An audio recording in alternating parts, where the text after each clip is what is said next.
This is Professor Pete Alexander with the Winning at Business and Life podcast, where business leaders share their insights. It is 6 questions in 7 minutes because successful business leaders are busy and rarely have more time to spare. So let's get to it. Question number one. In a few sentences, please tell me who you are and what you do. Hey, Pete, thanks for having me on. My name is Dan Wilson, and I work for InMode. We are a med tech company in the aesthetic space. We were the fastest growing IPO in med tech in 2019. I know you're from the aesthetic space, so you probably have heard of us. And my job here is I oversee sales for the eastern half of the US. I've got a sales team of around 75 people.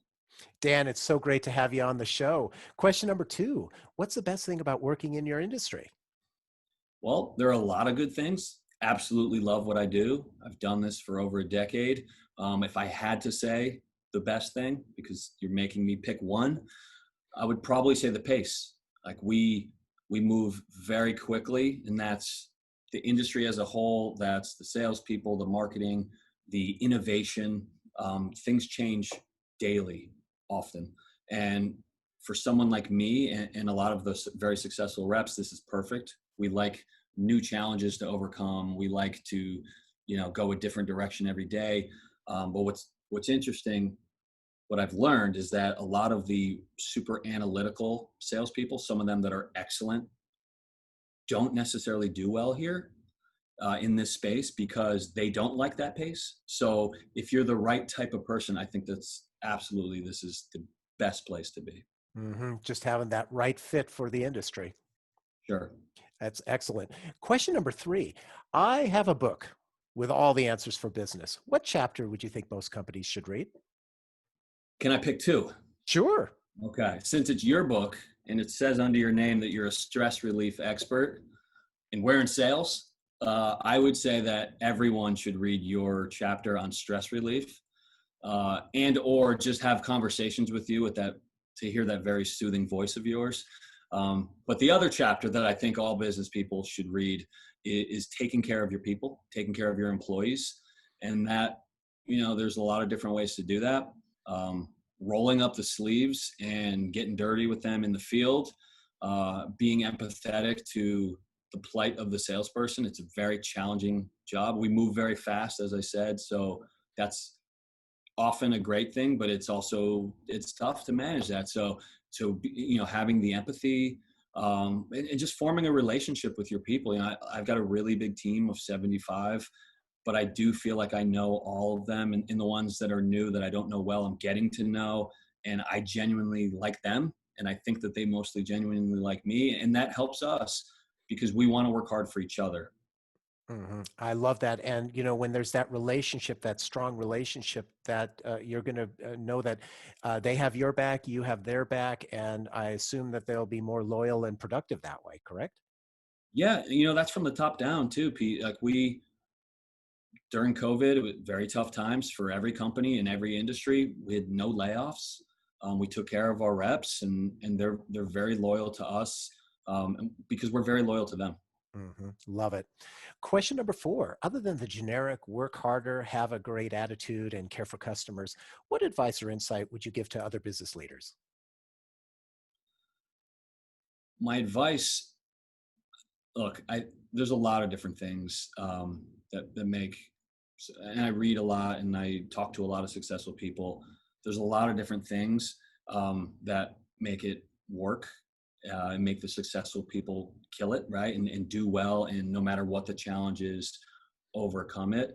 But I just always come back to management and the top people, the executives can't just be the type that sit in the ivory tower and, shoot out emails or bark out commands. You've got to prove that you know your stuff, that you are living it with because salespeople have a very difficult job, and it's not 9 to 5. Certainly not in our industry or in most sales jobs, right? Like it's a 24/7 thing, and if you're the sales manager that just sits home or sits in an office somewhere expecting the results to come in and just checking on the pipeline, I don't think that's going to work. You've got to prove your value every day and be willing to do the little things. It's very well said. I love that insight. It's so true because people have to have an appreciation, management has to have an appreciation of how hard that the job of sales is. When they don't, when they think it's just an easy thing and you're just sitting back and taking orders, it's ridiculous. You're going to lose the respect of the field that way. Yeah, and I think some managers forget how hard they worked coming up, you know? Hmm. But I'll give you an example. During quarantine with COVID, we had to adapt quickly, right? Because all of a sudden it went like overnight, every office was closed. We had no more customers to call on. So we had to, on the fly, devise something to do every day to get better. And we ended up, like many people, on Zoom, like you and I are on right now. But our sales directors and myself and the other VPs, like we were on these calls 4 or 5 hours a day, putting in the same work. So it wasn't like we just said, "Hey, do this and this, and call me in 6 weeks." You know, we were grinding with them, and I think it was appreciated. That's great. You just have to stay productive. It's what the good people do. It's in Yeah. good times and bad. Question number 5: what other business leader like yourself would you like to acknowledge and invite to be on my podcast? I thought about this, and I've gone back and forth because I've there's tons of people that I've worked with in the past and currently that I think would be excellent. But I kind of want to go a different direction and have a non-sales aesthetic salesperson. So I'm going to give you three of my closest friends, Okay. or from before I got into this industry.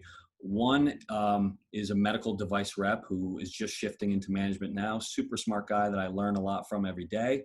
Chris Graff, and I can connect you to these guys later. Another is a college teammate of mine and a very good friend who is a financial analyst, Brian Moles. And the third, who I think you'll really enjoy if you can track him down, is Jason Sobosinski.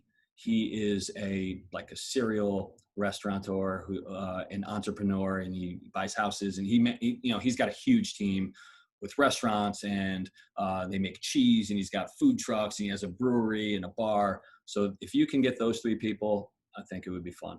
That's awesome. Thank you for those referrals. I appreciate it. And our final Sure. question number 6: please tell me about your first job. This is another one I put a little thought into because, my first job was mowing lawns, and there's just not a whole lot I can say about that. So I'm going to tell you about my first sales job. And it wasn't until I was 28, I got a late start. So as a 28-year-old, I got an entry-level sales job at a Fortune 500 company, like one of those key account manager jobs where I was calling on big bucks. And the difference in compensation between number one and number 100 was like $800. There was very little dollar incentive to work hard. But what I think I picked up back then, 12 years ago now, and what I put into place in my own career, and then now as I've progressed into more managerial positions, is the competitiveness in how using little things to contests and awards and rankings and all of that stuff. Because for me back then, even though it might have only been a couple $100 difference at the end of the year, I cared so much about being in the top 10 versus the bottom 10. And a lot of my friends just didn't care. They were like, why am I going to put in the extra hours to make that little bit extra money? So my first job, I won't say the company, you can find it on LinkedIn, but compensation wasn't really there. But, I learned a lot. I met some great people that I'm still friends with now. And that was my only real sales job. I did it for 2 years. And then I transitioned to my first aesthetic device company, and then to InMode. It's a great story though, because I love how it's not just about that difference in $800 between the number one and number 100, but it's you want to feel the satisfaction of being in the top 10 as opposed to the bottom 10. That's it just shows that there's more than just a few bucks that makes the difference in terms of being able to Yeah. And be. you know what it is? I think most people are motivated, not all, most people are motivated by recognition in front of their peers. Absolutely. And I learned then that I thought money was it. I'm in this to make a buck. And of course that motivates me too. But it was really having my name in the all sales email, getting the award, going on stage, that kind of thing. Love it. Dan, thank you so much for being on the show. How could people find you? I'm easy to track down. I'm on LinkedIn. Tag me in this post. You can find me on Instagram as well. Like, I'm easy. Perfect. This is Professor Pete Alexander with the Winning at Business and Life podcast. For more insights and ideas, please go to LinkedIn, YouTube, Facebook, or iTunes and search for the Winning at Business and Life podcast. Thanks for listening.